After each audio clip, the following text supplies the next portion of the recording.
Eux, ils marchent par la foi et non par la vue. Mais moi, je vous conseille vivement de marcher par la connaissance scientifique et historique, notamment celle de nos ancêtres kémites, par les cinq sens et par l'intelligence. À vous, à Pierre.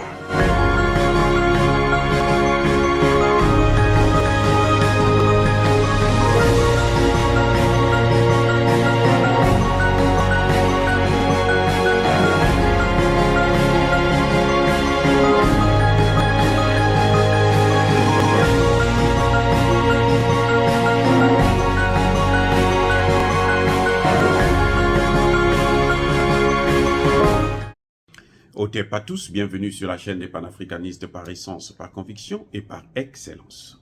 Celle des citoyens kémites par nécessité et obligation de combat. Nous sommes une chaîne qui n'est guidée que par nos ancêtres et rien que par les ancêtres qui appartiennent à l'égrégore du monde noir.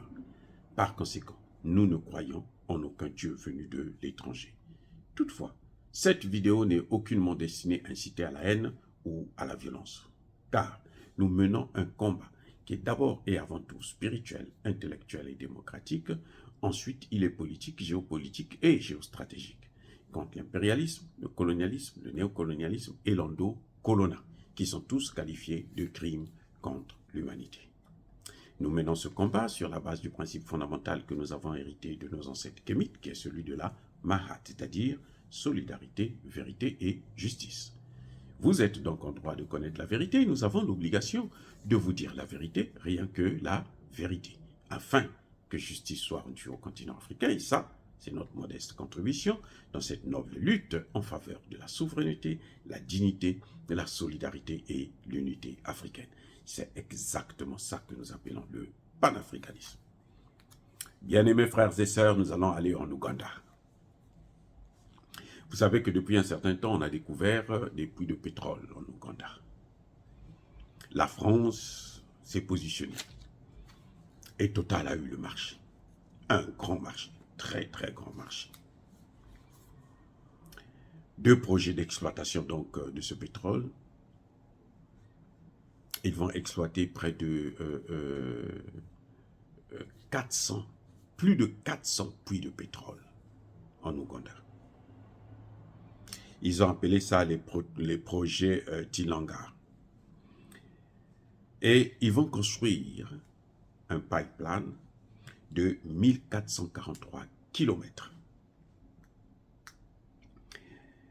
Et ce pipeline-là va traverser une réserve.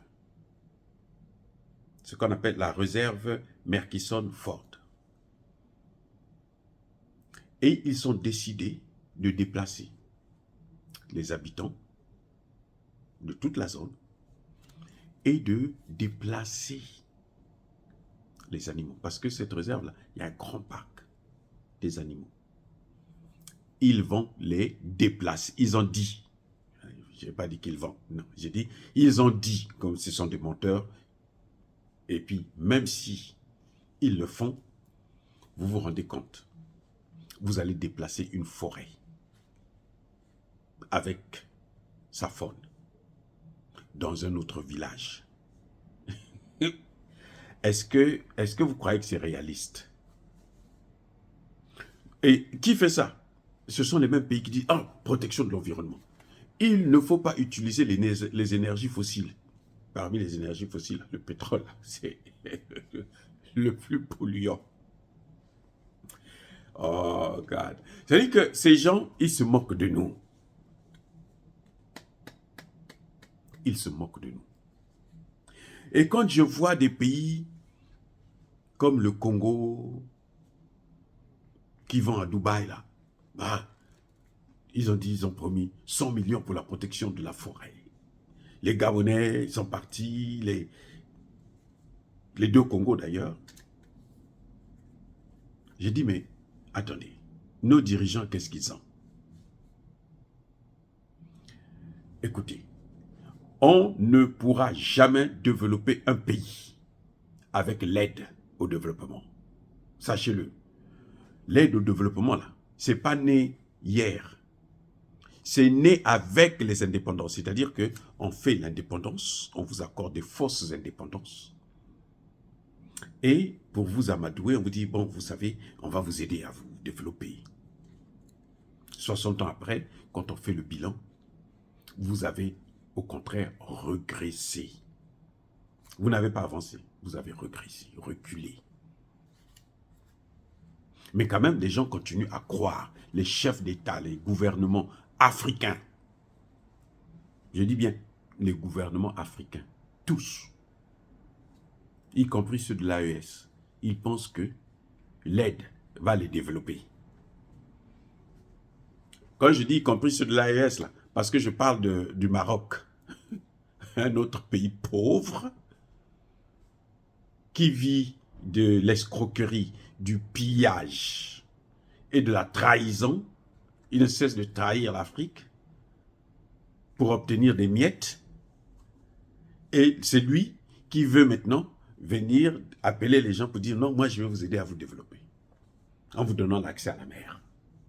Il n'a même pas de frontière avec les pays en question. Il doit passer par un pays ennemi.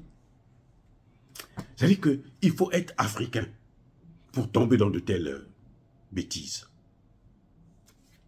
Oui. Ce n'est qu'un Africain qui peut tomber comme ça. Hein. Dans ce monde-là, ce n'est qu'un Africain. Les Indiens, vous allez jouer avec eux comme ça. Les Chinois, oh, mais attendez.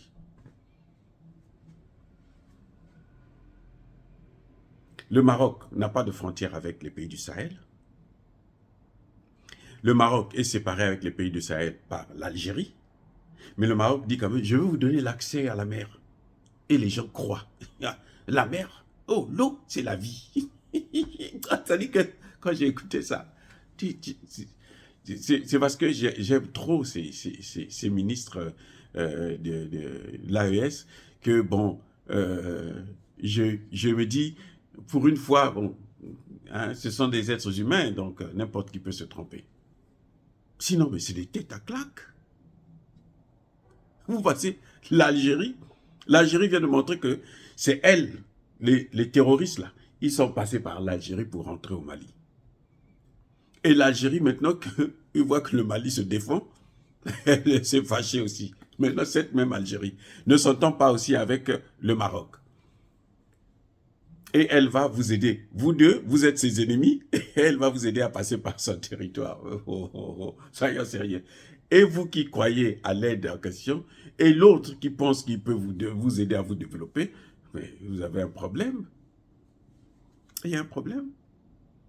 Vous voulez passer par la Mauritanie? Eh bien, on va vous dire, il faut d'abord sauver. Bref, je voulais dire que ce n'est que les Africains qui pensent que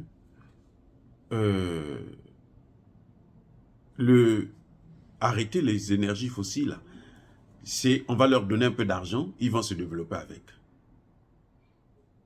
Vous voyez, l'Ouganda, hein? L'Ouganda dit non, moi je dois exploiter mon pétrole. On lui a dit non, non. Les mêmes qui disent que non, il faut arrêter ça, ce sont eux qui exploitent. Total. Le pipeline va faire 1443 km. Et ils ont au moins 400 puits de pétrole à exploiter. Les ONG disent, font du bruit et tout, mais les ONG là, ce sont les ONG occidentales que eux-mêmes ils payent. Donc le bruit qu'ils font là, c'est de la poudre aux yeux, c'est pour qu'ils puissent rester là. Pendant qu'eux, ils exploitent, eux aussi, ils sont là pour dire non, écoutez, attention, ainsi de suite. Et puis on fait que leur pays. Et ils ont de l'argent tout le temps. Et on va prendre des animaux. On va les déplacer. On va créer une autre forêt là, pour aller les mettre là-bas. Est-ce que vous pensez que c'est des gens qui réfléchissent? Soyons sérieux. Et ils viennent nous donner des leçons sur le développement. Le développement, là, ne passera pas avec ces gens-là. Si vous voulez le développement, apprenez à gérer d'abord vos propres ressources, vous-même. Apprenez à exploiter votre pétrole vous-même. L'Ouganda peut exploiter son pétrole. L'Ouganda peut avoir une raffinerie pour exploiter son pétrole. Ça va créer des emplois là sur place. Ça va essayer de désengorger le problème du chômage. Ça va consommer beaucoup de chômeurs et ça va aider le pays à se développer. Mais comme l'Ouganda, malgré le pétrole qu'ils ont trouvé là, l'Ouganda veut aussi les matières premières au Congo démocratique. Et pour aller au Congo démocratique, il faut qu'ils aient l'autorisation des États-Unis et de la France. Et oui, le Rwanda ne part pas là-bas parce que le Rwanda est puissant, non. Le Rwanda part là-bas parce que la France et les États-Unis ont dit, vas-y. Donc l'Ouganda aussi a besoin de ce passeport-là, ce visa, pour rentrer au Congo démocratique. Il est obligé de sacrifier son propre pays. Vous voyez comment les gens sont ridicules? Il a le pétrole. Beaucoup de pétrole. Il ne peut pas exploiter ça lui-même. Il préfère prendre sa donnée aux Français et lui, il regarde les matières premières qui sont au Congo. L'or, le diamant, les ceci qui sont au Congo. Alors que lui, il a le pétrole que d'autres gens exploitent et s'enrichissent, alors, comme jamais auparavant. Et lui, il est en train d'aller tuer des Congolais, ses frères congolais, parce qu'il veut prendre ce qui ne lui appartient pas. Vous voyez, la bêtise humaine. Bref, bien-aimés frères et sœurs, en tout cas, je voudrais seulement vous faire savoir que les mêmes là qui nous donnent des leçons là, sur le réchauffement climatique, sur la transition énergétique, sur l'écologie, ce sont les mêmes qui sont en train de dévaster nos forêts. Dévaster l'environnement en Afrique. Maintenant, ce n'est plus chez eux, c'est en Afrique carrément qu'ils viennent dévaster tout. Ah, bien-aimés frères et sœurs, soyez bénis. Je persiste et je signe. Soyez abondamment bénis par le Dieu des Kémites et par nos ancêtres angélisés. Mais que tous ceux qui persécutent le continent africain le pillent et le déstabilisent, qu'ils soient noirs, blancs, chinois, arabes, juifs, indiens ou qui qu'ils soient punis, maudits, foudroyés, neutralisés, écrasés, effacés par le Dieu des Kémites et par nos ancêtres angélisés. Vive l'Afrique éternelle. J'ai dit et j'assume.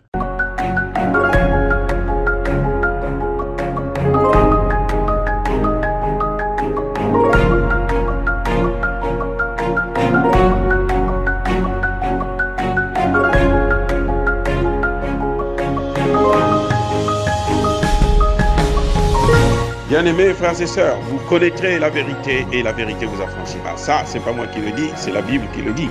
Mais moi, je vous dis mieux. Vous connaîtrez la vérité historique, notamment celle de vos ancêtres kémites, et vous aurez une vision globale de ce que c'est que la vraie souveraineté politique. J'ajoute, vous reviendrez à la spiritualité africaine ancestrale et vous comprendrez les enjeux de l'indépendance économique.